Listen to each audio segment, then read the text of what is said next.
ከጥቂት ሳምንታት በፊት ትምህርት ጀምረን ነበር። ጌታ መንፈስ ባለበት በዛ አርነት አለ ብለን ዛሬ ከዛ ቀጥለን የጌታ መንፈስ ባለበት በዚያ ብቃት አለ ብለን እናያለን። እስቲ ብቃት በሉ። ብቃት አለ። ክብር ለጌታ ይሁን። በዛ ጊዜ ስንነጋገር አንድ ሁለት ሶስት ነገሮችን ብለን ነበር።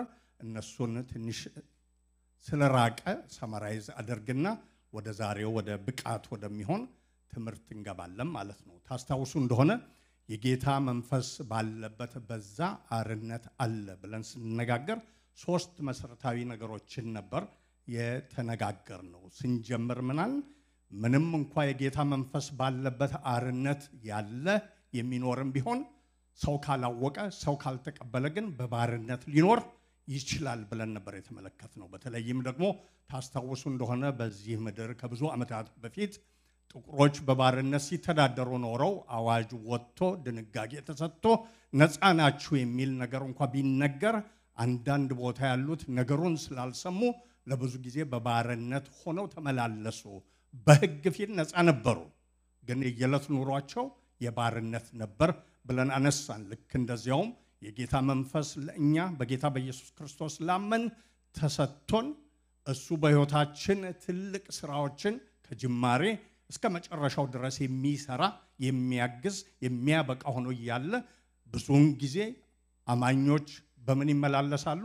በድሮ ሶፍትዌር ይመላለሳሉ ብለን አየን። ይሄ መንፈስ የተሰጠን ደግሞ የሚሰራው ስንቀርብ ስናንኳኳ ወደ ጌታም ፊቱን ስንፈልግ ነው። ብዙ ጊዜ በእኛ ህይወት ውስጥ ድል ያለውን ነገር የሚሰራው ዝም ብለን ስንተኛ የሩቅ ሰዎች በሆን ቁጥር ያ የተሰጠን መንፈስ አይነሳሳም። ለዚሁ ነው ጢሞቴዎስን ጸጋ ስለተሰጠው ሐዋርያው ጳውሎስ እጅ በመጫን ላንተ የተሰጠህን ጸጋ ምን አድርገው ይላል? አነሳሳው፣ አነቃቃው የሚለው ማለት ነው። ስለዚህ እኛም የጌታ መንፈስ አበንደንትሊ ተሰጥቶን ሳይሰስት እኛ ላይ አፍስሶ ነገር ግን እንደሌለን እንደ ሩቅ ሰዎች እንደ ልጆች እንደ ባይተዋሮች መኖር የለብንም ብለን አየን። ያላወቀ በባርነት ይኖራል፣ ያወቀ ግን በመንፈስ ነፃነት ይኖራል ብለን አየን። በሁለተኛ ደግሞ ያየነው በዚያ ባለበት በዚያ የሚል ቃል አለና ይህ ምንን ነው የሚመለከተው ብለን ጥቂት ነገሮችን ተነጋገርን። በተለይ ሁለት ነገሮችን በዛ አነሳን። አንዱ በእያንዳንዱ አማኝ ውስጥ አለ የጌታ መንፈስ። በዚያ ባለበት አርነት አለ ሲል መንፈሱ ባለበት ሰው ውስጥ ነፃነት አርነት አለ ማለት ነው። ስለዚህ በጌታ በኢየሱስ ክርስቶስ ያመነ ሁሉ ሴት ይሁን ወንድ፣ አዲስ ይሁን አሮጌ፣ ነጭ ይሁን ጥቁር፣ አዋቂ ይሁን ሁሉም ውስጥ የጌታ መንፈስ አለ ብለን አሰመርን። ከጌታ መንፈስ ውጪ የጌታን ነገር ማወቅ እርሱንም ማመን እርሱን ደግሞ ተሰጥቶ መከተል አይቻልም ብለን ብዙ ዝርዝሮችን አደረግንና ጠቃቀስን ማለት ነው። በአማኝ ውስጥ አለ። ስለዚህ አንዳንዶቻችሁ ከዛ በኋላ ጠየቃችሁ፣ እንዴ ያለ መንፈስ ቅዱስ እኮ ጌታን ያመኑ አሉ ሐዋርያት ሥራ ውስጥ ብላችሁ ጠየቃችሁኝ። ለምሳሌ የሐዋርያት ሥራ ምዕራፍ 19 ኤፌሶን ላይ ሐዋርያው ጳውሎስ ያገኛቸው ይህም ብቻ አይደለም፣ ፊልጶስ ሄዶ የሰበከላቸው በሰማርያ ያሉት ኋላ ነው መንፈስ ቅዱስን የተቀበሉና ቀድሞ አላመኑም ወይ ብላችሁ ጠይቃችኋል። ትክክል ነው ያላችሁት ማለት ነው። ግን እምነትም ሂደትም የመንፈስ ቅዱስ መጠመቅና ሙላት ሂደት አለው ማለት ነው። በተለይ በሐዋርያት ሥራ እያንዳንዱ የተቀበለ ሰው አንድ መንፈስ መቀበሉን ለማሳየት ካመኑም በኋላ ሐዋርያትን መጠበቅ ነበረባቸው ማለት ነው።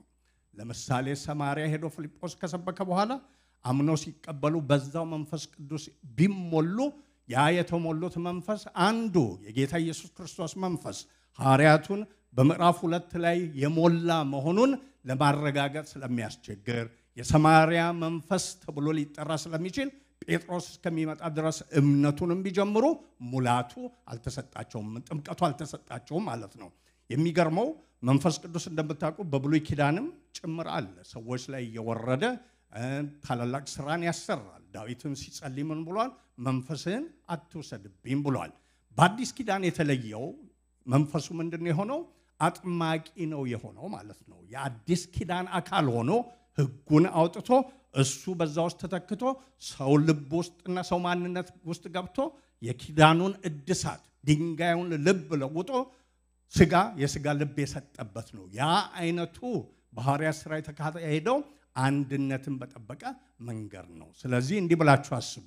በመርህ ደረጃ ሐዋርያው ጳውሎስ አንደኛ ቆሮንቶስ ምዕራፍ 12 ላይ እንደሚናገረው ማንም ከጌታ መንፈስ ውጪ ኢየሱስ ጌታ ነው ሊል አይችልም የሚለው መርህ ነው።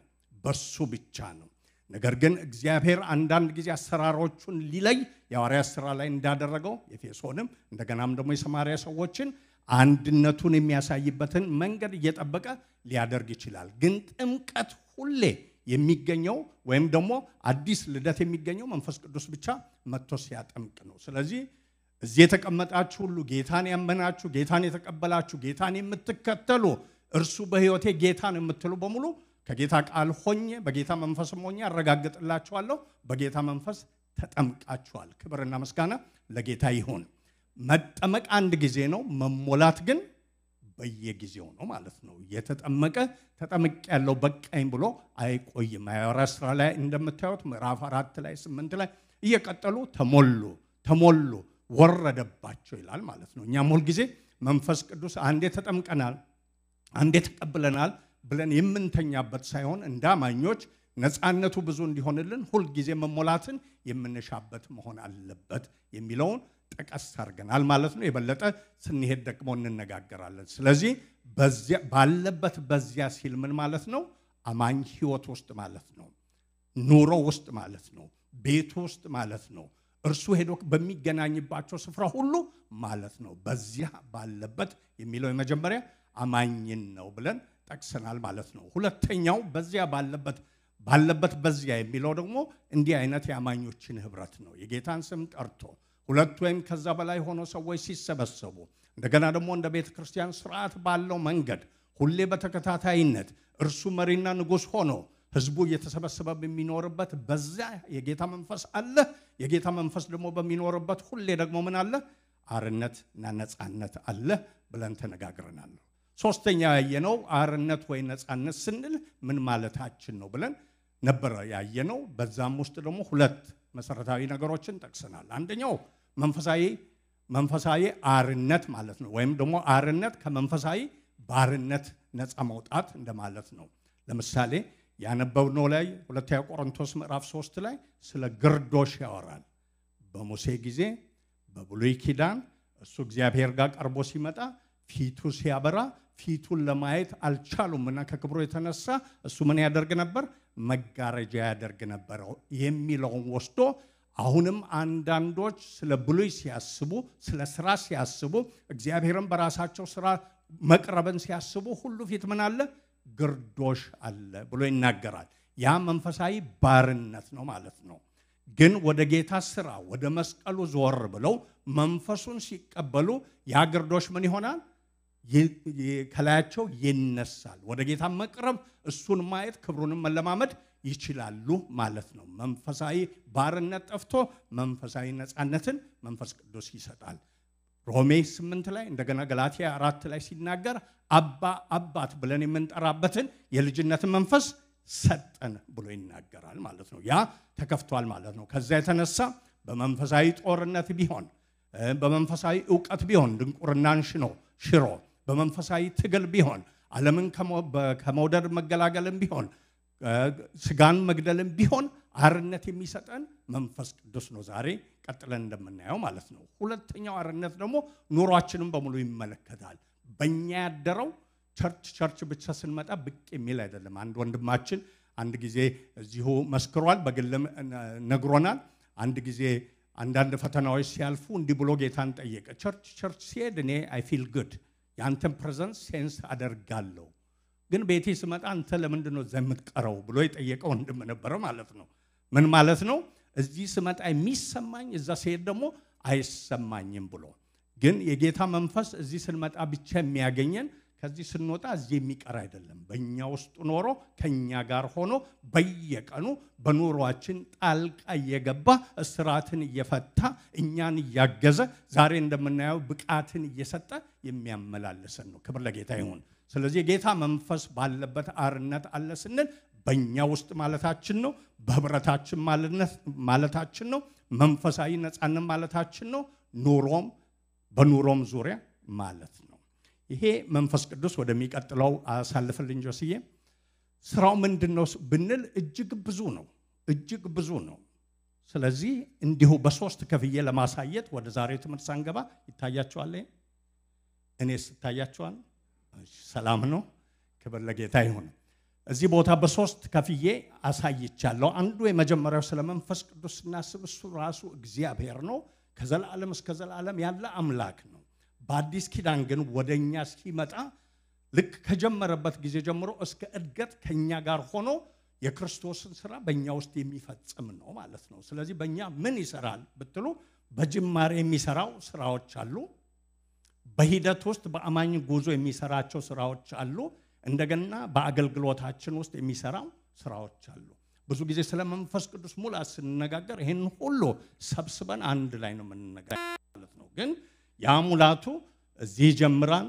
እዚህ ይቀጥላል እዚህም ደግሞ ይሄን ያከናውናል በጅማሬ ደህንነትን የሚሰጠን አዲስ ልደት ሰጥቶ ልብን ገርዞ ቀድሶ አትሞ አንድ አካል እንድንሆን አጥምቆ በእኛ ውስጥ ኖሮ ስለ ጽድቅ እየወቀሰ የሚያስጀምረን እሱ ነው በዚህ ሁሉ ለምን ያደርጋል ክርስቶስን ያከብራል ይሄን ሁሉ አልሄድበትም ይሄን ሁሉ ከርኩ ዛሬው እዚሁ እናደር እንደምንችል በአማኝ ጉዞ ደግሞ ቅድስናና እድገትን በሙሉ ይሄን ያከናወነ ይሰጣል ዴይሊ ያለ ረፍት ሳይተኛ ሳይንቀላፋ ይሄን ሁሉ ለምንድን ነው የሚያደርገው ብንል ክርስቶስን በእኛ ውስጥ ለማክበር ነው ማለት ነው ኢንድ ሪዛልቱ በእኛ ውስጥ ክርስቶስ እንዲሆን እኛ ሁላችንም ወደ ክርስቶስ ሙላት እንድንደርስ ማለት ነው ደግሞ በአማኝ አገልግሎት ውስጥ ኃይልን ይሰጣል ይሞላል የጸጋ ስጦታዎችን ይሰጣል ይመራል መንፈሳዊ ውጊያ ላይ ድልን ይሰጣል ታምራትን ያደርጋል ይሄን ሁሉ የሚያደርገው ለምንድን ነው ክርስቶስን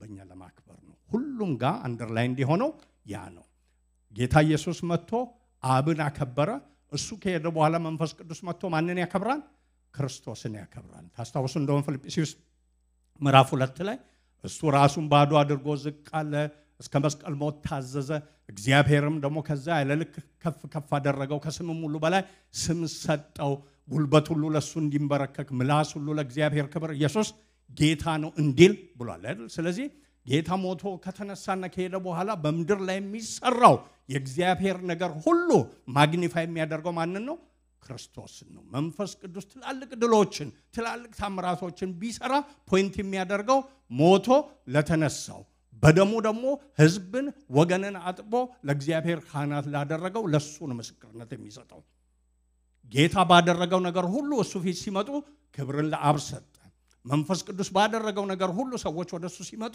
ምን ይላል ክብር ለእርሱ ነው ይላል ክብርና ምስጋና ለጌታ ይሁን ይሄን እየሰራ በህይወታችን ያኖረናል ማለት ነው ዛሬ ከዛን ቀጥልና መንፈስ ቅዱስ ባለበት ብቃት አለ ብለን እናያለን የመጀመሪያውን ክፍል ማለት ነው ይሄን እንድናደርግ ስለምወዳችሁ እንድንቆም ጠይቃችኋለሁ አብበን በጋራ እንድንቀጥል ማለት ነው እዚህ ከኋላ እንደምታዩት ጥያቄው ለዚህ ነገር የሚበቃ ማን ነው ይልና መልስ በእነዚህ ተከታታይ ቀናቶች የምናየው መልስልኝ ጆስዬ አሁን ዝርዝር ወዳለበት በመንፈሱ የክርስቶስ መዓዛ እንሆን ዘንድ ብቁ የሆን እኛ ነን እንደገና የአዲስ ኪዳን አገልጋዮች ልንሆን ብቁ የሆን እኛ ነን እያልን ክብሩን ልናይ እንደገና እንድናብለጨልጭ ብቁ የሆን እኛ ነን እያልን እንሄዳለን ወደ መጨረሻው ሂድልኝ ዛሬ የምናየው የክብሩን መዓዛ እንደገናም ደግሞ የክርስቶስን መዓዛ በየቦታው ሽታ ሆነን ልናሳይ የበቃን እኛ ነን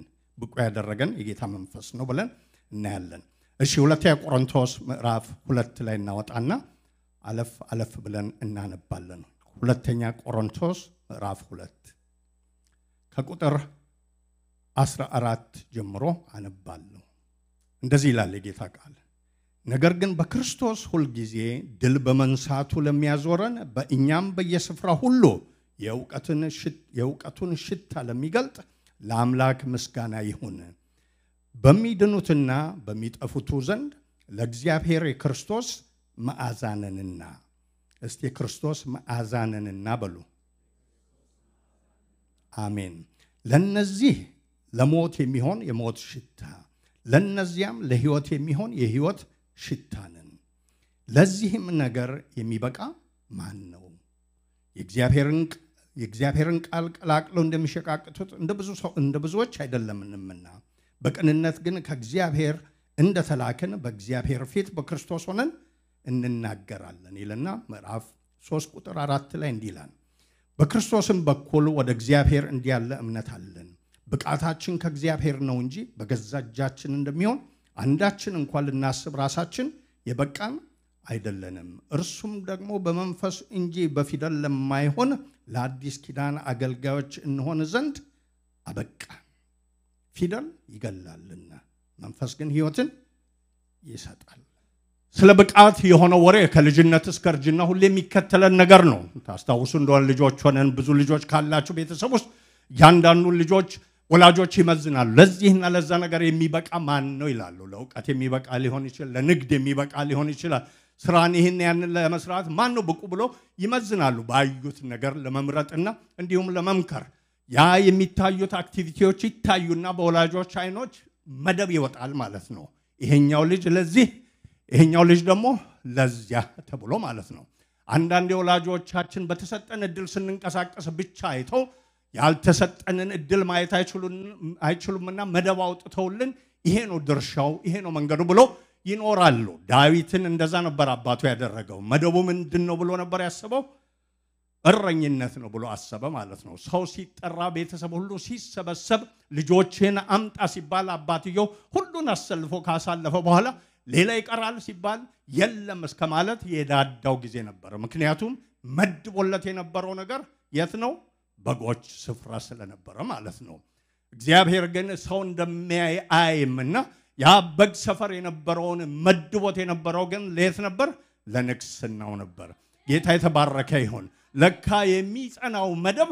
ሰው የመደበው ወላጅም ሆኖ የመደበው መደብ ሳይሆን እግዚአብሔር የመደበው መደብ ነው ማለት ነው እንዴ ያ ትንሽ ልጅ ነው ተብሎ የጠራሱስ ከሚመጣ ያውም መስዋዕትን አናሳርግም ተብሎ ተጠበቀ ያ ልጅ የጌታ ሰዓት የጌታ መደብ ከሚመጣ የጌታ መደብ ሲመጣ ልጁም ሲመጣ ተቀባይ ዛን ጊዜም ሲቀባ በሰው ስሌትና ሐሳብ እንደው በግዴታ የተቀባ ነው ከተቀባም በኋላ ወደ ንጉሱ ሲቀርብ ሳኦልም በግዴታ የተቀበለው ነው ይህም ብቻ አይደለም ወደ ጎልያድ ስንቅ ሊያቀብል ሄዶ ዘምታለው ሲል በግዴታ ነው መደቡ የት ስለነበረ ብቃቱ የት ስለነበረ እረኝነት ወንድሞቹ ያሉትን ታስታውሳላችሁ ወደ እዛ ሰፈር ሄዶ ማን ነው ይሄ የእግዚአብሔርን የሚገዳደል የእግዚአብሔርን ጭፍራ የሚገዳደር ብሎ ሲጠይቅ ምን ብሎ መለሱ አንተ ትዕቢተኛ እንደሆንክ እናውቃለን ዳዊት ግን ምን አውቋል ብቃቱን አውቋል ውስጡ ፔኔትሬት አርጎ ገብቶ እረኛም በሆን የመጨረሻም በሆን በኔ በራሴ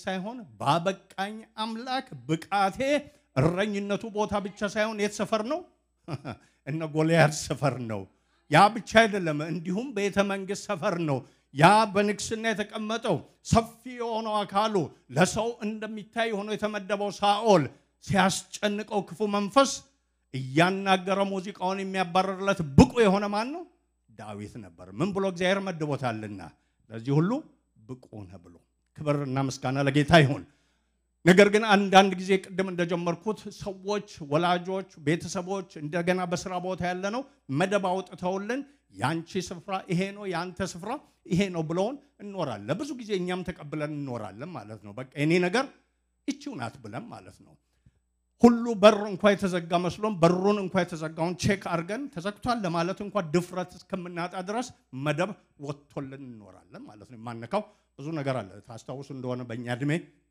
ያሁኖቹ ልጆች ብዙ ምንድነው ኢንተርኔት አይቲ እንዲያሉ የማይገቡበት ነገር የለም በእኛ ጊዜ ያለችው ሬዲዮ ናት ያለችው ቲቪ ናት ቤት ውስጥ ማለት ነው እሷም ደግሞ ስትበላሽ የሚሰራት ባለሙያ አለ ስለዚህ እኛ ልጆች ሆነን ምን አናደርገም አነካትም ማለት ነው አነካካትም ስለዚህ አሁንም እኛ ቤት አንዳንድ ነገር ሲበላሽ እኛ የምናስበው ሰው ለመጥራት ነው ልጆቹ ምን ይላሉ እንዴ እኛ ለምን አንሞክረውም ሲሉ ገና እነቃለን ማለት ነው እኛ ልንሞክረው የምንችለው ነው ምክንያቱም ብቃታችንን ድሮ ብሔርንበት በኩል ምን ብለናል ይሄንና ያንን አንችልም ብለን ደምድመናል ማለት ማንሳት እንኳን አንችልም ማየት እንኳን አንችልም መንካት ሁሉ አንችልም ብቃታችን የቱ ነው ያ ነው ብለን እንኖራለን በመንፈሳዊውም ነገር እንደዚህ አይነት ነገሮች ይሆናሉ ስለ ብቃት ስናስብ ማለት ነው የእግዚአብሔር ቃል ስለ እግዚአብሔር ሲናገር ምን ይላል ወደ እግዚአብሔር ተራራ ማን ይወጣል በቅድስናው ስፍራ ማን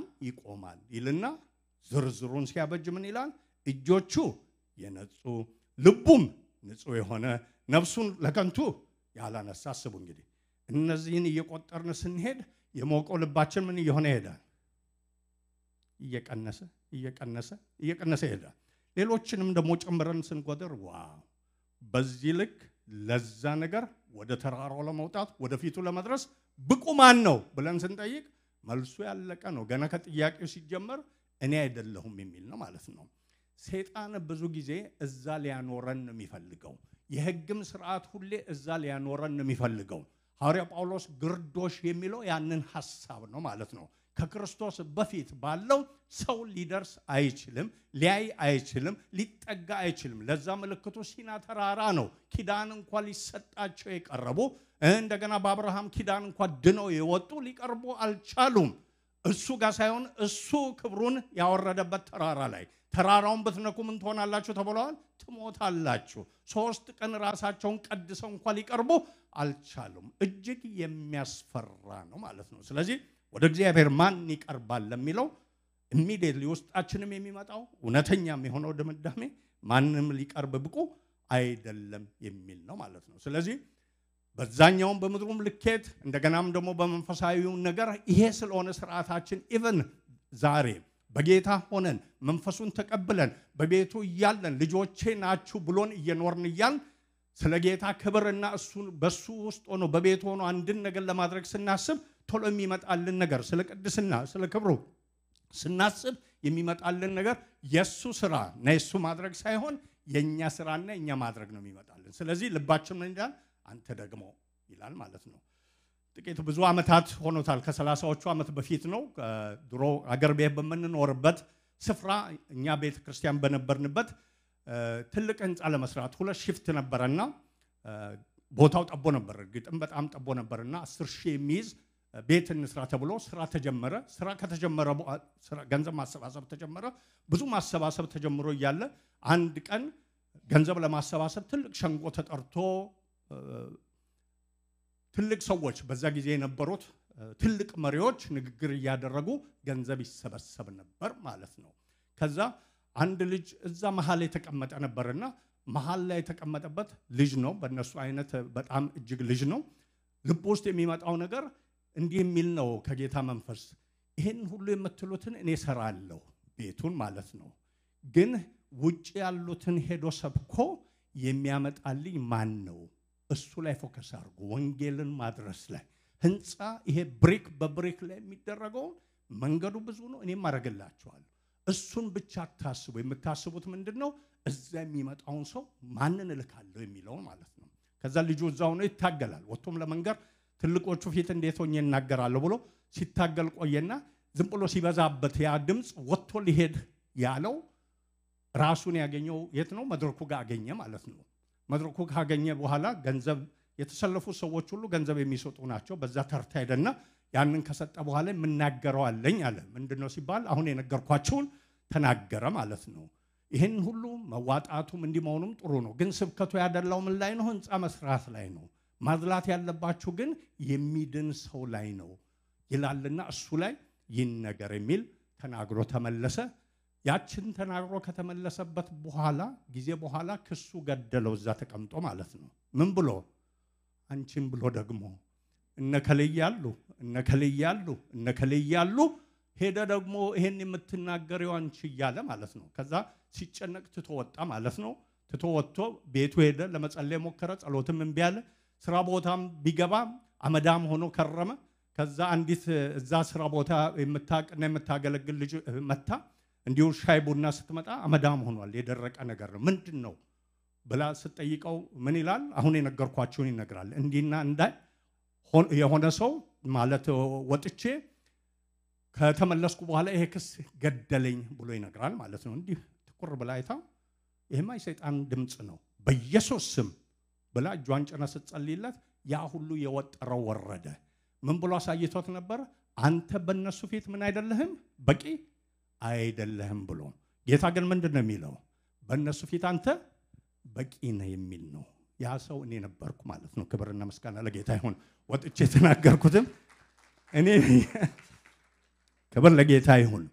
እዛ ቦታ ያ ህንጻ አልተሰራም፣ ግን ቤተክርስቲያኒቷ እያደገች በብዙ ሁኔታ አልፋለች ማለት ነው። ስለዚህ አንዳንዴ ጌታ በልባችን አስቀምጦ ልንሰራ የምናስበውን ነገር ሰይጣን ያመጣና በእኛ ደረጃ በእውቀት ሊሆን ይችላል፣ በአክቲቪቲ ሊሆን ይችላል፣ ቤት ባለን ችግር ይሆናል፣ በኑሮ ውጣ ውረድ ይልና አንተነ ደግሞ ይላል ማለት ነው። እኛም ደግሞ ያንን እንገዛና እኔ በዚህ የተተበተብኩ፣ በዚህ የተያዝኩ፣ በዚህ የተጠፈርኩ፣ በዚህ ነገር እንዴት ተበላሽብኝ፣ ጸሎቴ ያልተመለሰልኝ፣ እኔ ብቁ አይደለሁም እንላለን። አገኘን ማለት ነው።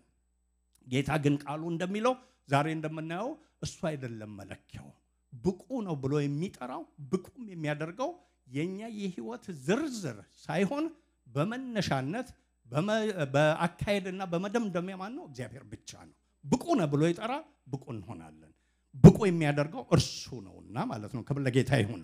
ሐዋርያ ጳውሎስ ይህን የሰበከው ቅድም ስለኔ እንደነገርኳችሁ ችግር ገጥሞታል። ሁለተኛ ቆሮንቶስ ላይ ከቆሮንቶስ ቤተክርስቲያን ጋር ሁሌ ሲጨቃጨቅ ነው የኖረው። እሱ መስርቶ፣ እሱ ረድቶ፣ እሱ አግዞ፣ በወንጌሉ አንደኛ የሆኑት መልሰው እሱን መዝነው፣ እሱ በሰበከው ወንጌል መዝነው ፉርሽ አድርገውታል ማለት ነው። ስለዚህ አሁን የብቃት መለካካት ጊዜ ሆነ ማለት ነው። ምዕራፍ 10 ጀምሮ ቤት ሄዳችሁ ብታነቡ ያሉትን ዝርዝሩን ይጽፋል ማለት ነው። ለምሳሌ እንዲህ ይሉታል፣ በአካል ደካማ ነው ይሉታል።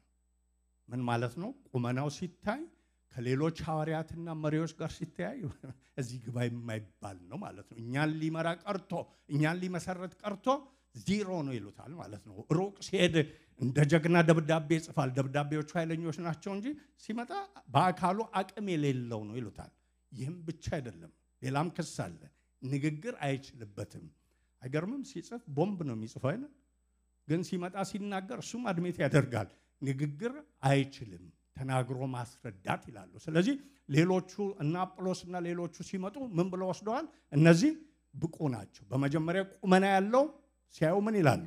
ልክ እንደ ዳዊት አባትና ቤተሰቦች ጀግና የሆነውን ትከሻ የሰፋውን እንደዚህ የሆነውን ይሄ ቢመራን ይላሉ ማለት ነው። ስለዚህ እና አጵሎስን ሲያገኙ፣ ሌሎቹን ሲያገኙ እነዚህን ሐዋርያ ከሆነ ላይ ቀር እንደዚህ ነው ይላሉ ማለት ነው። ቁመናውን አይተው እንደገና ደግሞ ንግግራቸውን አይተው ዋው ይሄ በጣም እንደው ሲናገር፣ ሲሰብክ፣ ሲያስረዳ ልዩ ነው መንገዱ፣ ስለዚህ እሱ ሐዋርያ ሊሆን የተገባ ነው ይላሉ ማለት ነው። ንግግር እንደገና ደግሞ ስልጣን ሐዋርያው ጳውሎስ እነሱን ሲያገለግል ከነሱ ገንዘብ ሁሉ እንዳይቀበል ብሎ ድንኳን እየሰፋ ነበር ያገለገለው። የሐዋርያነት መብቱን ሳይጠቀም እሱ ያደረገው ለምንድን ነው? የሚሰብከው ወንጌል በገንዘብ ተመንዝሮ ይህን የሰበከልን ለራሱ ጥቅም ነው እንዳይሉ ምንም ሳይወስድን የሰበከው። እነሱ ግን ከሰሱት ገልብጠው ምን ብለው?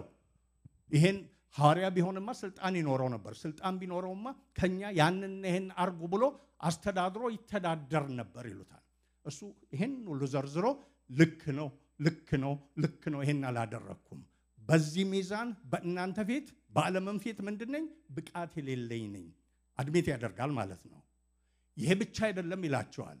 በህይወቱ የገጠሙትን መከራዎች ዘርዝሮ ይነግራቸዋል። ጥቂቶቹን እዚሁ ምዕራፍ 1 ላይ ለምሳሌ ቁጥር 8 ላይ እንዲህ ብሎ ይናገራል።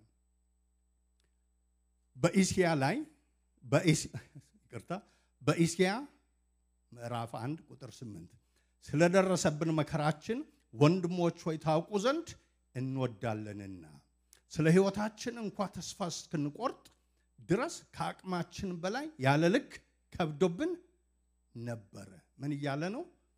ደካማ አይደል ያሉት? ልክ ነው። ፊዚካሊ ደካማ እንደሆንኩ ደግሞ ሲሄድ ሳገለግል ብዙ ስደት ብዙ መከራ ደርሶብኝ ደንግጫለሁ፣ አመንትቻለሁ፣ ታግያለሁ። በውስጥ ምን ሰምቼ ነበር? የሞትን ፍርድ ሁሉ ሰምቼ ነበር። ልክ ናችሁ ይላል ማለት ነው። ይሄ ብቻ አይደለም። ወደ ቁጥር ምዕራፍ 2 ቁጥር 12 ጋር ደግሞ ስትሄዱ መንገድ ተከፍቶልኝ ወደ ጢሮአዳ ከመጣ በኋላ ቲቶ ወንድሜን ስላላገኘሁት መንፈሴ እረፍት አልነበረውም፣ ስለዚህ ትቼ ሄጃለሁ፣ ተቸግሬያለሁ ይላል። ወደ ምዕራፍ 10 እና 11 ሄዳችሁ ደግሞ ስታዩ ማዕት የደረሰበትን ዝርዝር በፍርሃት እንዴት እንደተመላለሰ፣ በግርፋት እንዴት እንደተመላለሰ፣ በመከራ እንዴት እንደተመላለሰ ያስረዳል ማለት ነው። ልክ ነው። ይሄን ስታዩ በዚህ መለኪያ እኔ ምንድነኝ? ብቁ አይደለሁም ይላል።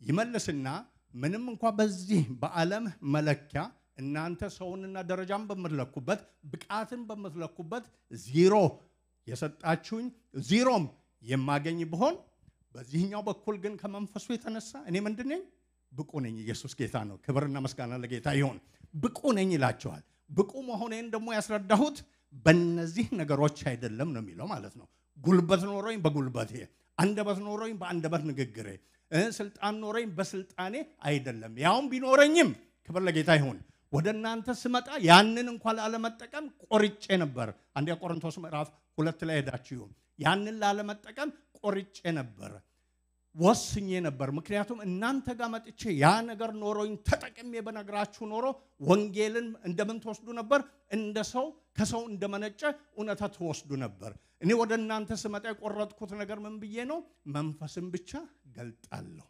ምን የሚያደርገውን ቅድም እንዳሳየኋችሁ ክርስቶስን የሚያከብረውን የተሰቀለውን ክርስቶስን የሚነግረውን መንፈስ ብቻ እገልጣለሁ እሱን ሰብካለሁ እሱን ስሰብክ ደግሞ ሰዎች ይድናሉ ብዬ ቆርጬ ነበር ኢየሱስ ጌታ ነው ያንን ሰበኩላችሁ አንደኛ ቆሮንቶስ ላይ ሄዳችሁ ከምዕራፍ 18 ጀምሮ እዛ ያንን ሰበኩላችሁ ያንን ስሰብክ ደግሞ ወደ እናንተ የጌታ ቃል መጥቶ ሕይወትን ሰጥቷችሁ መንፈስ በውስጣችሁ ገብቶ ድናችሁ ሰው ሆናችሁ ይላል ክብር ለጌታ ይሁን ይህም ብቻ አይደለም ለዛ ደግሞ መረጃ ከሌላ አልጠራም ማን ነው መረጃዬ እናንተ ራሳችሁ ናችሁ ክብር ለጌታ ይሁን እነዛ እኔን ይበልጣሉ ያላችኋቸው እናንተ ጋር የሚመጡት እናንተ ጋር ሲመጡ መረጃ የላቸውም ነው የሚላቸው መረጃ ምንም የላቸውም ያውም ሪኮመንዴሽን ደብዳቤ ይዘው ይመጣሉ ከሌና ከሌ በዚህ አካባቢ እንዲህ ስለሆነ ተቀበሉት የሚል ይዘው ነው የሚመጡት ያም ብቻ አይደለም እናንተ እንድትቀበሏችሁ ቃሉን ሲሰብኩ ቅድም ያነበብኩት ጋር ቃሉን ምን ያደርጋሉ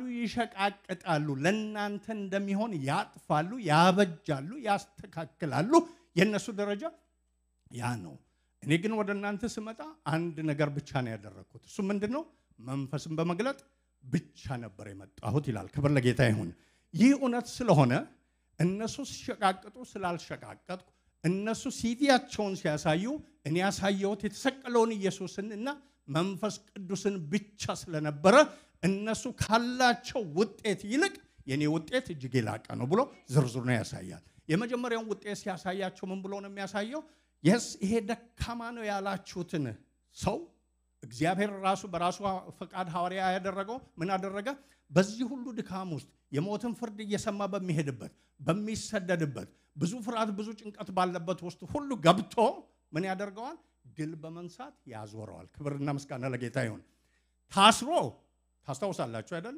የሐዋርያት ሥራ ምዕራፍ 16 ላይ ታስሯል ምን ሲያደርግ ነው የታሰረው ወንጌል እየሰበከ ያለ ሰይጣን ያለባት ሴት መጣ ምን አለች እነዚህ የሕያው እግዚአብሔር መልእክተኞች ናቸው እነሱ የሚሏቸውን ስሙ እያለች መመስከር ጀመረች አሁን እንግዲህ ጣቢያ ሊቀላቀል ነው ለኛ የሚመሰክር ዓለማዊም ከየትም ቢመጣ ደስ ብሎን ጌታ ይባርክ ወንድሜ ተጠጋ ነው ምንለው እሱ ለየና ሁለቱ ጣቢያ ለየቅል ነው የኔ ምስክርነት ከየት ነው የሚመጣው ከቅዱሱ መንፈስ ብቻ ነው ከሰማይ ብቻ ነው አጋንን ተሰብስቦ እሱ ነው ቢለኝ ለኔ ሊመሰክር የተጠላ አይደለም ብሎ ዞር ብሎ ምን አደረገው አወጣው ሲያወጣው ከሱ ጋር እሱ ሲወጣ ተስፋቸው ይወጣ ተሰብስቦ ምን ያደረጉ እስር ቤት ከተቱት ገረፉት ጠረቁት ታሪኩን ታውቃላችሁ ማለት ነው አሁን በፍርሃት ነው ያለው በድካም ነው ያለው በስራት ነው ያለው አይደል ልክ በዛ ውስጥ ሆኖ ግን ምን ሆነ ልክ እንደሚለው ጌታ ድል በመንሳት ሁሉ የሚያዞረው ምን አደረገው መሬት እንዲንቀጠቀጥ አድርጎ ተጠርቆ የታሰረበት እንዲፈታ አድርጎ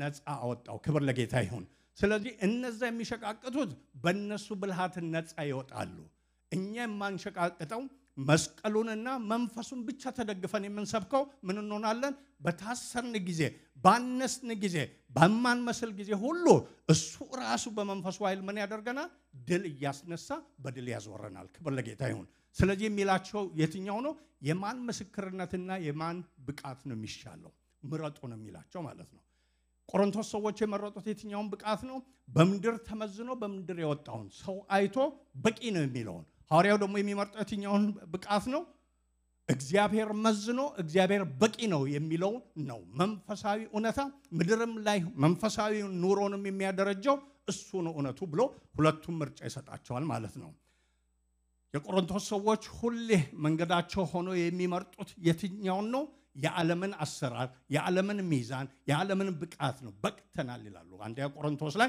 ለምሳሌ ዕውቀት አለን ብሎ ይናገራሉ ለጣዖት የተሰዋን ነገር ለመብላት ምንድነው ችግሩ? አንድ አምላክ ነው ያለው፣ ሌላ ሁሉ አምላክ አይደለም። ስለዚህ ጸልየን ከበላን ችግር የለውም ይላል። ሐዋርያ ጳውሎስ ሲመልስላቸው ምን ይላል? እውቀት ያስታበያል፣ ፍቅር ግን ያንጻል። ክብር ለጌታ ይሁን።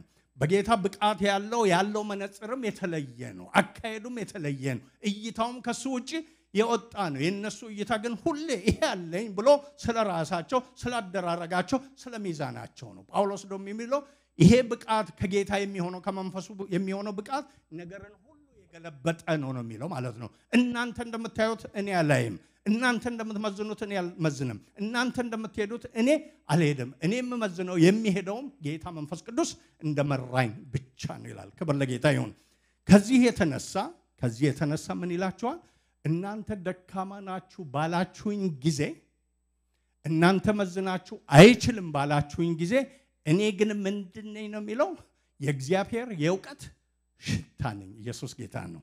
የእግዚአብሔር የእውቀት ሽታ የክርስቶስን መዓዛ ነኝ ብሎ ይናገራል። እስቲ የእግዚአብሔር የእውቀት ሽታ በሉ።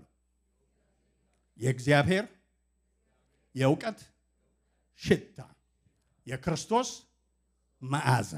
ክብር ለጌታ ይሁን። ፉርሽ የሆነው ጌታን ኢየሱስ ክርስቶስን የማዕዘን ድንጋይ ሆኖ ምን አድርገውት ነበር? ንቀውት ነበር አይደል? አዎ አይደለም፣ ንቀውት ነበር ማለት ነው። ሐዋርያው ጳውሎስንም ቅድም ባልናቸው መለኪያ ንቆት አንተ ባዶ ነህ ሲሉት ምን ይላል? ከመንፈስ ቅዱስ የተነሳ ባነስኩ ጊዜ እንኳን፣ በተዋረድኩ ጊዜ እንኳን፣ ባጣሁ ጊዜ እንኳን፣ በተሰደርኩ ጊዜ እንኳን፣ በታሰርኩ ጊዜ እንኳን እዛ ውስጥ ሆኜ እኔ ምንድን ነኝ? የእግዚአብሔር የእውቀት ሽታ ነኝ ይላል። እዛ ውስጥ ሆኜ እነዛ ያላችኋቸው አንደኛ የመሰሏችሁ ቃሉን ሸቃቅጠው አንደኛ ሊወጡ በራሳቸው በመደባቸው ያሰቡት እነሱ ከሆኑት በላይ እኔ ስቆም፣ እኔ ስታሰር፣ እኔ ሳጣ ምን መሰክራለሁ? እግዚአብሔር ሰማይና ምድርን የሞላ እርሱ አምላክ ነው የሚለው ከኔ ህይወት ይወጣል በምስክርነት። ይህ ብቻ አይደለም፣ ክርስቶስ ብቻ ያድናል የሚለው ድምጼ ሳይናገር ከስራቴ ከችግሬ ይወጣል። ስለዚህ በሄድኩበት ሁሉ ከመንፈሱ የተነሳ እኔ ምንድን ነኝ? የእግዚአብሔር የእውቀት ሽታ ነኝ። ኢየሱስ ጌታ ነው። አያችሁ፣ ልዩነቱ ይሄ ነው። ሌላው በሰው ታይቶ በሰው ተመድቦ በሰው ደረጃ ወጥቶ ብዙ ሰዎች አንደኛ ሊሆኑ ይችላል። ያ አንደኝነት ምድራዊ ብቻ ነው። ዋናው አንደኝነት ሞትንም የሚያልፍ ነገርንም ሰርቶ የሚያሳልፍ አንደኝነት ወይም ብቃት የትኛው ነው? በጌታ ተመዝኖ በጌታ ተልኮ በመንፈስ ተሞልቶ በመንፈስ ተመርቶ የሚመጣ አንደኝነት ነው። ያ አንደኝነት ያለው ሰው አንደኛ ነኝም አይልም። ሁሌ ምን ይላል? እንደ ዮሐንስ እንደመጥምቁ ዮሐንስ እኔ ላንስ እርሱ ሊልቅ ይገባልና ይላል። ክብር ለጌታ ይሁን። በአንደኝነት ድርድርም አይታገልም። በአንደኝነት ፉክክርም ውስጥ አይገባም። ምን ብሎ አስቧልና? ቅድም እንዳነበብኩት በቂ ነኝ ብዬ እንኳን ለማሰብ ብቃት የለኝም። ብቃት የሚመጣው ከማን ነው? ከእግዚአብሔር ነው። ስለዚህ እኔ በቁ ነኝ ብዬ ስለምንም ነገር ሳስብ ኢሚዲየትሊ የማስበው እግዚአብሔርን የሰጠኝን መንፈስ በእኔ ደግሞ ያፈሰሰውን ጸጋ ነው። እንደዛ ብሎ የሚያስብ ሰው ደግሞ ሁሌ ምንድነው ይላል? በቂ ነው። ኢየሱስ ጌታ ነው። አልበቃም በተባለ ጊዜ በሙላት በቂ ነው። ክብር ለጌታ ይሁን። ስለዚህ ቆሮንቶስ ውስጥ ምዕራፍ 2 ቅድም ካነበብኩት ጀምሮ እስከ ምዕራፍ 4 ድረስ በተደጋጋሚ ምንን ይቆጥራል? ይሄ መንፈስ ቅዱስ እንዴት አድርጎ እሱን በቂ እንዳደረገው ይቆጥራል ማለት ነው። በድል እያዞረው እሱ ተሸንፎ እያበረታው እሱ የሞትን ድምጽ እየሰማ በድል እያወጣው እያዳነው እንዴት እንዳደረገው ይናገራል። የመጀመሪያውን ዛሬ እናያለን፣ እንዴት ሽታ እንዳደረገው። ምዕራፍ 3 ላይ ከቁጥር 1 ጀምሮ ያለውን እናንብብ። ቁጥር 1 እስከ 3 ድረስ እንዲህ ይላቸዋል። እንደገና ራሳችንን ልናመሰግን እንጀምራለን ወይስ? ከዛ በፊት ይሄን ላንብብ፣ ይቅርታ አድርጉልኝ። ምዕራፍ 2 ቁጥር 16 ላይ 15 ላይ ለእግዚአብሔር የክርስቶስ መዓዛ ነንና ካለ በኋላ ምን ይላል? ለነዚህም ለሞት የሚሆን የሞት ሽታ፣ ለነዚያም ለሕይወት የሚሆን የሕይወት ሽታ ነን ይልና ለዚህም ነገር የሚበቃ ማን ነው? ይሄን ልመልስ የሚቀጥለውን ሳላነብ ማለት ነው። በእነሱ ሚዛን ለዚህ ነገር የሚበቃ ብሎ የሚሉት ቅድም የደረደርናቸው ነው ማለት ነው። ይሄ አላቸው የሚሉትን። ሐዋርያው ጳውሎስ ደግሞ የሚለው ለዚህ ሽታ ለመሆን የሚበቃው መንፈሱ ብቻ ያለበት ነው። ክብር ለጌታ ይሁን። በመንፈሱ የተወለደ በመንፈሱ የታነጸ ከዚህም የተነሳ በሕይወቱና በመንገዱ ጌታን ብቻ ሊያከብር የሚኖር እኔ ላንስ እሱ ሊልቅ ይገባል የሚለው ለዚህ የመጠነ ነው። ለዛ መረጃ አንደኛ ብሎ የሚናገረው ስለነሱ ነው የሚያመለክተው። አሁን የማነበው ቁጥር 1 ላይ ያለው እንደገና ራሳችን ልናመሰግን እንጀምራለን። ምን ማለቱ ነው? ለዚህም ይበቃ ማን ነው ሲባል እነሱ አይደሉም እኛ ነን እያለ ነው።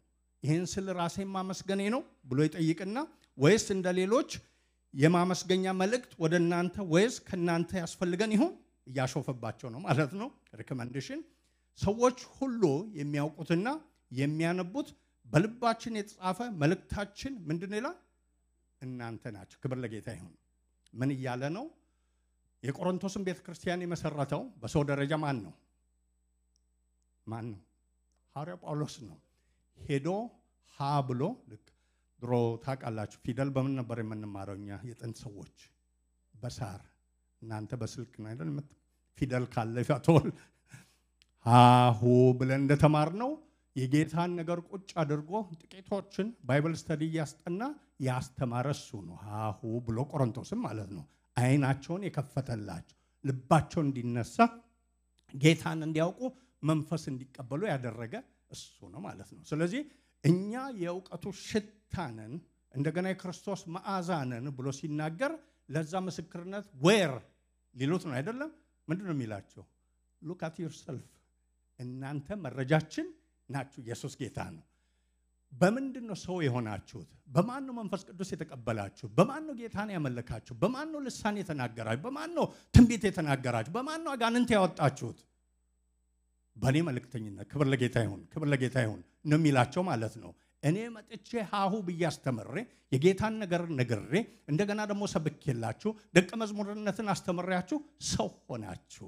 እኔ ደካማ ነኝ አይደል? በእኔ ያለው ግን በርትቶ በእናንተ ህይወት ያንን ሰራ። ስለዚህ you owe me your existence ማለቱ ነው። የሆናችሁትን ሁሉ የሆናችሁት በነዛ በከበሩት ሳይሆን በእኔ በደካማው አድርጎ በሰራው መንፈስ ነው። ኢየሱስ ጌታ ነው። ስለዚህ ብቃት ለመመዘን ስታስቡ መንፈስ ቅዱስን አስቡ። መንፈስ ቅዱስን ስታስቡ ደግሞ በእኔ እናንተ ውስጥ የሰራውን አስቡ። ደስ አይልም? ሌላ መረጃ አይደለም የማመጣው። የእናንተ ህይወት የኔ ራሴ መረጃ ነው። ሌሎቹ ሲመጡ ስለ ስራቸው ብዙ ጽሑፍ ይዘው ይመጣሉ። ያንን ይሄን አድርገናል ይላሉ። እኔ ግን መረጃዬ ማን ነው? እናንተ ሰው የሆናችሁት እናንተ ናችሁ ብሎ ይጠቅሳል ማለት ነው። መልእክታችን ናችሁ ይላል። እናንተም ይልና ቁጥር 3 ላይ በሕያው እግዚአብሔር መንፈስ እንጂ በቀለም የተጻፋችሁ አይደላችሁም። ልብ በሉ። አሁን ስለ ራሱ ብቃት ነው አይደል ያወራው? እኔ ነኝ ይሄን ያደረኩት ይልና ግን መልሶ ወዲያው ይላል ምን ይላል? የኔ መልእክት ወይም መልእክተኛ የሆናችሁት የክርስቶስም ከኔ ማንነት የተነሳ አይደለም። ከማን ማንነት ነው? ከሕያው እግዚአብሔር መንፈስ የተነሳ። ክብር ለጌታ ይሁን። ደካማ ነኝ፣ ያገባብኝ የገባው ያ በኔ በደካማ ሆኖ አወጀ። ያወጀው ነገር በእናንተ ደግሞ ዓለማዊ ባሪያ በነበራችሁት ሰራ። ምን ሰጣችሁ? ሕይወትን ሰጣችሁ። ክብር ለጌታ ይሁን። ደረጃን ሰጣችሁ ይላል። ወረድ ብሎ ደግሞ ይሄ በሕያው በእግዚአብሔር መንፈስ እንጂ በፊደል በቀለም ያልተጻፈ ይልና ሥጋ በሆነ በልብ ጽላት እንጂ በድንጋይ ጽላት ያልተጻፈ በእኛም የተገለገለ የክርስቶስ መልእክት እንደሆናችሁ የተገለጠ ነው። ኢየሱስ ጌታ ነው። አንደኛ ነኝ ብላችሁ የምታስቡት በሙሉ ልክ ናችሁ ብለን ብንወስድ ከምን የተነሳ የሆናችሁት ነው? ከጌታ መንፈስ በእኔ ካደረው በአንደበቴ ከተናገረው በመካከላችሁ ካገለገለው ነው። ክብር ለጌታ ይሁን። የሆናችሁትን ሁሉ የሆናችሁት ከሱ የተነሳ ነው። ብቃት የማን ነው? የጌታ መንፈስ ነው ብሎ ነው የሚናገረው። ጌታ የተባረከ ይሁን። ከዚህ የተነሳ እኔ ብቻ ሳልሆን እናንተም ራሳችሁ የጌታ መልእክት ናችሁ። እስቲ የጌታ መልእክት በሉ። የጌታ መልእክተኛ መሆንና የጌታ መልእክት መሆን ሁለቱ የተለያየ ነው። መልእክተኛ የተላከውን ነገር ይዞ የሚያደርስ ነው። መልእክት ግን ራሱ ደራሽ ነው። ስለዚህ ቆሮንቶስም ምንድነው የሚላቸው? እናንተ ራሳችሁ የተላካችሁ ደብዳቤዎች ሳይሆን ራሳችሁ ምንድናችሁ? ደብዳቤዎች ናችሁ የጌታ። ልክ ስትታዩ ምንን የምታሳዩ? የእግዚአብሔርን የእውቀት ሽታ የክርስቶስንም መዓዛ የምታሳዩ ናችሁ። ይሄ ብቻ አይደለም፣ እኔም እንደዛው። ክብር ለጌታ ይሁን። ስለዚህ ምን እያላቸው ነው? ዞር ብላችሁ ስታስቡ ራሳችሁንም ሰውንም ስትለኩ በመዘረዝሩትና በኖራችሁበት ነገር አትለኩ፣ ብቃትን ሰጪ ማን ነው? ከጅማሬ እስከ መጨረሻው እግዚአብሔር ነው። እሱም ደግሞ ብቃትን የሚሰጠው በምንድነው? በመንፈሱ ነው ብሎ ይናገራል። ክብር ለጌታ ይሁን። ዛሬም እዚህ የተቀመጥነው ትልቅ እንሁን ትንሽ፣ ሴት እንሁን ወንድ፣ የጌታ ቃል የሚለን እንደዚህ ነው። to begin with ሁላችንም ምንድነን? የጌታ መልእክት ነን። የሚያየን ሰው ሁሉ ከውስጣችን፣ ከኑሯችን፣ ከእምነታችን፣ ከአምልኳችን ሊያነበው የሚገባ ጌታ በውስጣችን ያስቀመጠው ነገር ምንድነው? የእግዚአብሔርን ዕውቀት ነው ማለት ነው። መኖራችን በሙሉ ያን እንዲመሰክር ጌታ ወዷል ማለት ነው። ይሄን ስላችሁ አሁን ጎረቤቶቻችሁን ታስባላችሁ፣ ስራ ቦታ የተጋጫችሁትን ታስባላችሁ፣ ቤት ደግሞ የተወላገደ ኑሮ ታስቡና እኔ እንኳን ተወኝ ለዛሬ ትሉ ይሆናል። ሐዋርያ ጳውሎስ ምን ብለውታል? አችልም የሚል ዝርዝር ሰጥተውታል። እሱ ግን አይ በስተት ነው እኔ እኮ ንግግር እችላለሁ አላቸው እንዴ? አላላቸውም። ልክ ነው አልችልም። በዚህ ሁሉ ግን እንዲህ ሁሉ ሆኜ የሱ የዕውቀት ሽታ ሊያደርገኝ የሚችል ማን ነው? እግዚአብሔር ነው። ክብር ለጌታ ይሁን። በውስጤ ካደረው መንፈስ የተነሳ የትም ባለሁበት ደክሜ እንኳን በሆነበት ውስጥ ምን ያደርገኛል? እግዚአብሔር የዕውቀቱ ሽታ ያደርገኛል። ክብር ለጌታ ይሁን። ዮናስን ታስታውሳላችሁ አይደል? የኮበለለ የጠፋ ነው። ግን እዛ ውስጥ ሁሉ ደንግጦ ሲጠይቀው ምን ብሎ ነው የመሰከረው? እኔም ማመልከው አምላክ የሰማይን አምላክ ነው ማመልከው። እናንተ አማልክቶች ደርድራችሁ የዚህ አምላክ ትላላችሁ። ይሄን ነውጥ ሊያመጣ የሚችል የሚገዛ እሱ ብቻ ነው። አጥፍቼ ነው የመጣሁት፣ እኔን ቀንሱ፣ ሰላም ትሆናላችሁ። አያችሁ? እዛ ውስጥ በጭንቅ ሰዓት እንኳን ሆኖ ምን ሆነ?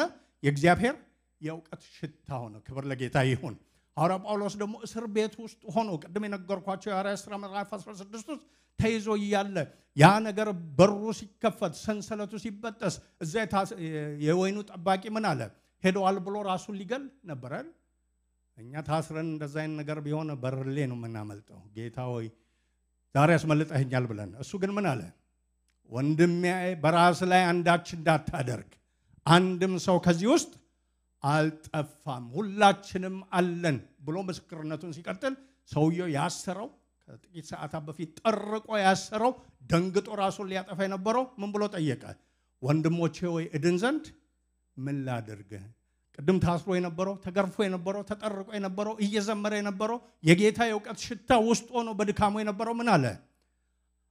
በጌታ በኢየሱስ ክርስቶስ እመን አንተና ቤተሰብህ ትድናለህ። መጽሐፉ ምን ይላል? እሱም አመነ፣ እሱና ቤተሰቡ ምን ሆኑ? ተጠመቁ። ኢየሱስ ጌታ ነው። ጳውሎስ ኃይል ነበረው በዛ ጊዜ? አቅም ነበረው በዛ ጊዜ? አልነበረውም። ግን በውስጥ የነበረው መንፈስ አቅም ያለው ነው። ክብር ለጌታ ይሁን። የበረታ ነው፣ ያየለ ነው፣ ትልቅ ነገርን የሚሰራ ብቁ የሆነ ነው።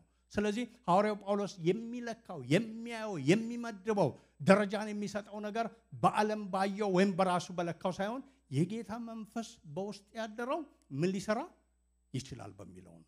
ለኛም ጌታ ሊመክረን ዛሬ የሚፈልገው ይሄንን ነው። በኑሮ ቢሆን ነፃ እንድንወጣ ጌታ ይፈልጋል። እንደገና ደግሞ በመንፈሳዊ ሕይወት አሁን ካለንበት የተሻለ ሕይወት እንድንኖር ጌታ ይፈልጋል። ይሄን ልክ ስናስብ እኛ ዝርዝር ነው የምናዘጋጀው። 7 steps አይደለም እንለው። እንደ ሞርኒንግ እንደ አፍተርኑን እንልና 5 ቀን እንሞክራለን። ያው በአገራችን እንደሚተረተው እብድ ቢጨምት ምን ይባላል? ስለዚህ ለሳምንትም በረታና 5 ላይ እየደረሰ መጀመሪያ 7 ላይ እንደርሳለን። ሮብ ላይ ስንደርስ 5 ላይ እንደርሳለን። ቅዳሜ ስንደርስ 2 ላይ እንደርሳለን። ኔክስት ዊክ ስንደርስ በሙሉ ጠፍቷል። ከዛ ዞር ብለን እናይና ምን ላይ ለኔ አይደለም ለኔ እንደው በጭንቅ በሳት ውስጥ አልፎ በጭንቅ ይድናሉ የሚባሉ አለ። ልክ እንደዛ ከዳንኩ በቂ ነው ብለን እንኖራለን። ያ የሰይጣን ድምጽ ነው። ጌታ ይገስጸው። በ7 steps ሳይሆን እኛ የምንችለው በማን ነው? በመንፈስ ቅዱስ ኃይል ነው። ክብር ለጌታ ይሁን። በውስጣችን በፈሰሰው አቅም በሚሰጠን። ለዚህ ነው ደጋግመን ያኔ ስለ አንቴና ነግሬያችኋለሁ አይደል? አንቴና ሪሰፕሽን መንፈስ በውስጣችን እንዲሞላ በእኛ ውስጥ እንዲሰራ ብቃትን እንዲጨምርልን የምናደርጋቸው 7 steps ሳይሆኑ ወደ ጌታ መጠጋት ብቻ ነው። በቀን በየቀኑ ጌታ በሚሰጠን መንገድ ሁሉ ወደ እርሱ መጠጋጋት ነው። ቃሉን እያጠና መጠጋጋት፣ ቀኑን ሁሉ አንድ ጥቅስ ይዘን ያን ሪፍሌክት እያደረግን ጌታን በመንሰራበት ቦታ እየባረክ ነው ብንውል መንፈስ ጢም አድርጎ ነው የሚሞላ ማለት ነው። ከመሙላቱ የተነሳ እዛ ውስጥ ያሉ ሰዎች ሁሉ እስከሚነጋ ምን አግኝተሽ ነው what's going on ዋትስአፕ ይሏችኋል ማለት ነው። ዋትስአፕ የሆነ እናንተ ውስጥ ምንድነው the spirit is up ትላላችሁ ማለት ነው። ከበለጌታው እንዴ what's the spirit ሲሉ ደግሞ ትነግራላችሁ ማለት ነው። ቀጥሎ ደግሞ ከሰዓት ደግሞ ምሳችሁን ከበላችሁ በኋላ ሌላ ጥቅስ ይዛችሁ ትሉታላችሁ ማለት ነው። በዛ ጌታን ትባርካላችሁ፣ ታነሳሳላችሁ። መንፈስ ወደ እናንተ ይመጣል። መረዳት የተለየ ይሆናል። ሳታውቁት እየተሞላችሁ ትሄዳላችሁ። እንዴ እቺ ያኔ የምናውቃት ከሌ ነበረች፣ ይሄ ያኔ የማውቀው ከሌ አልነበረም። አዎ ከሌ ነው። ምን አገኘው ሲባል እንደ ሳኦል ምን አገኘው? መንፈስ አገኘው። ክብር ለጌታ ይሁን። ይሄ ቂስ ልጅ አልነበረም። ምን ሆኖ ነው እንዲህ አይነት ትንቢት የተናገረው ሲባል ልቡን ቀይሮለት ነው። የጌታ መንፈስ በእኛ ይሆናል። ያ በብሉይ ኪዳን ከሆነ በአዲስ ኪዳን እንዴት አይሆንም? ይሄን በጌታ ፊት ሞክሩ። ወደ እርሱ እንጠጋ፣ በቃሉ እንጠጋ፣ በጸሎት እንጠጋ። በድግምታዊነት ሳይሆን እሱን ወደን አብሬ መዋል እወዳለሁ፣ ካንተ ጋር መሆን ደስ ይለኛል። እስቲ ድምፅህን አሰማኝ፣ ይሄ የማጠነው ውስጤ ይቀጣጠል ይግባኝ ስንለው ምን ይሆናል? ውስጣችን እየረሰረሰ ይሆናል፣ ይነቃቃል፣ ይነሳል። መንፈስ ቅዱስ ናሙላይ ሙላይ ማለዳ ሳንል ሞልቶን እንውላለን ማለት ነው። ገብቷችኋል? ጢም አድርጎን በየዕለቱ እንደዛ ሆኖ ትላንት ከሞላን ደግሞ ዛሬ የበለጠ፣ ዛሬ ከሞላን ነገ የበለጠ ሲሆን ምን ይሰጠናል? ብቃትን ይሰጠናል። በዛ ብቃታችን ምን እናደርጋለን? ብሄርንበት ሁሉ የጌታ የእውቀት ሽታ ነን። ወንድሜ ምን አግኝተህ ነው የምትፈለቀለቀው? ወንድሜ ምን አግኝተህ ነው እንዲህ የምትሆነው ሲባል የእውቀታችን ሽታ ምን የሚል ነው? ከጌታ የተነሳ። ዛሬ ማለዳ እኮ ቃሉን አነበብኩና ያነበብኩ ቃል እንደዚህ ይላል። እሱም በህይወቴ እንደዚህ ሳሰላስል ደስታን ሞላኝ። አንተስ አንብበህ ታውቃለህ ወይ? አንቺስ አንብበሽ ታውቂያለሽ ወይ? ይሄ ምንድነው? የእግዚአብሔር የእውቀት ሽታ። ይሄ ደግሞ ወደ አንተ እንዴት ገባብህ? ከምን የተነሳ ቢባል ደግሞ ስለ ክርስቶስ እንናገራለን። እሱ ሞቶ ስለተነሳ እኔ ልቀርበው የማልችለውን ቅዱስ የሆነውን የተለየውን የከበረውን አምላክ እንድቀርበው አደረገ፣ በደሙ አጥቦኝ ብለን ስንናገር ምን እንሆናለን? የክርስቶስ መዓዛዎች ነን ማለት ነው። ጌታ የተባረከ ይሁን። መሆን እንፈልጋለን። ኢየሱስ ጌታ ነው። መሆን ደግሞ ለማን ተሰጥቷል? ለሁላችንም ተሰጥቷል። ዛሬ የሰማን ይህንን መልእክት የምንሰማ ቤትም የምንኖር ብንሆን ይሄ ድርሻችን ነው። ለዚህ ነው የጌታ መንፈስ ባለበት ሁሌ ምን አለ? አርነት አለ። ከአርነቱ የተነሳ ምን አለ? ብቃት አለ። ከብቃቱ የተነሳ ምን አለ? በየቦታው ባለንበት የእግዚአብሔር የእውቀት ሽታ መሆን አለ። የክርስቶስ ደግሞ መዓዛ መሆን አለ ማለት ነው። ስለዚህ እኛ ምንድነን? በሐዋርያው ጳውሎስ ቃል መሰረት የክርስቶስ መልእክት ነን ማለት ነው። የምንነበብ ተሰል ዕቃ ለማድረስ የተላክን ሳይሆን ራሳችን መልእክት ነን። አድኖኛል። ሐዋርያው ጳውሎስ እኮ እንደዛ ነው የሚለው። ደስ የሚለው ነገር እጅግ መከራ በዝቶብኝ ነበር ይልና በእስያ የሞትን ፍርድ ሁሉ ሰምቼ ነበር ይልና እርሱም ይህን ከሚያክል ሞት አዳነኝ ይላል። እየመሰከረ እኮ ነው። ይህም ብቻ አይደለም ያድነንማል ይልና ቀጥሎ ደግሞ ወደ ታች ወርዶ ምን ይላል? እንደሚያድነን ደግሞ እናምናለን። ኢየሱስ ጌታ። ንግግር እኮ ነው። ከየት አመጣኸው? ወር ያመጣሁበትማ ስፍራ አለ። እስያ ሄጄ ነበር፣ እንዲህ ገጥሞኝ ነበር፣ እንዲህ ተፈትኜ ነበር፣ እኔም ደንግጬ ነበር። እሱን ጠራሁ፣ እሱ ጣልቃ ገባ፣ አቅም ሆነኝ፣ ብርታት ሆነኝ፣ ደገፈኝ፣ አስመለጠኝ፣ አዳነኝ። ያ ያዳነኝ ደግሞ ነገ ምን ያደርገኛል? ደግሞ ያድነኛል። ስለዚህ ምን እላለሁ? እንደሚያድነኝ ሁሌ አምናለሁ። ክብር ለጌታ ይሁን። ይሄ ድርሻችን ነው። whenever we do this more and more የጌታ ብቃት በእኛ ውስጥ ብቁ ሆኖ ይወጣል ማለት ነው። ስለዚህ ዛሬ ተብሎ ሲጠራ አንድ ቃል በጌታ ፊት ገብታችሁ ሂዱ። አንተ ለዚህና ለዛ ነገር፣ አንቺ ለዚህና ለዛ ነገር ብቁ ነሽ ወይ የሚል ጥያቄ ሲመጣ ሁለት መልሶች ይመጣሉ። አንደኛው ከታችኛው ከተማ ነው፣ ድምፁን ለዩ። አንደኛው ግን ከላይኛይቱ መሰረት ካላት ከእግዚአብሔር ዘንድ የሚመጣ ነው። ከላይ የሚመጣው እንዲህ የሚል ነው፣ ልክ ነው ብዙ ዳለብህ፣ ብቃት የለህም የሚል ብዙ አለ። ከመንፈስ የተነሳ ግን ብቁ ነው የሚል ሁሌ በዚህ ቃል ነው የሚመጣው። አችልም፣ ከኔ የተነሳ ግን ትችላለህ። ከዛ የሚመጣውስ ምን የሚል ነው? አችልም፣ አችልም፣ አቺም የሚል ነው። ለዛ መልሳችን ምንድነው? ያልከው ልክ ነው፣ ያላወቀው ነገር አለ። ያላወቀው ምንድነው? አልችልም፣ ከጌታ የተነሳ ግን እችላለሁ። ኢየሱስ ጌታ ነው። ቆመን እንጸልያለን። ክብር ለእርሱ ይሁን። መቻልን በእኛ ውስጥ የሚያደርግ በቤት በውጭ በጓዳ በአደባባይ